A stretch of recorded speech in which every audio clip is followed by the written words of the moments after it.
તો ઉધી તો એનો પાવર ના થાય પાછો ધૂણવા બે એટલે જોજો પાછો નક્કી પાઠ નાખે. સંતો પાઠ ઘરમાં મેલે, એ પાઠ ઘરમાં આવે અને ભૂવો હરી વચ્ચે લાવે. બોલો આ પાઠ તના પાઠ નહીં શરીરનો હે? અને પાછો પાઠ નાખે ને એટલે પેલો કે ગણપતિ દાદા પાઠમાં આવજો ને દોડ આલજો.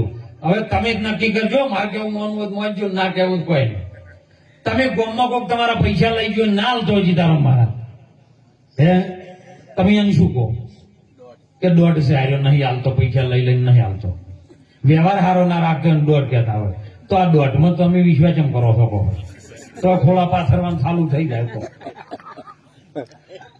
પણ આ દોઢ કેવી રીતનો છે હજી ખબર પડી જોજો હો. આવામાં ધ્યાન છે રાખજો, લક્ષાર છે ને તો સાહેબ પકડી જાય આ દોઢ જો છે દોઢ ની દોટી પડી છે.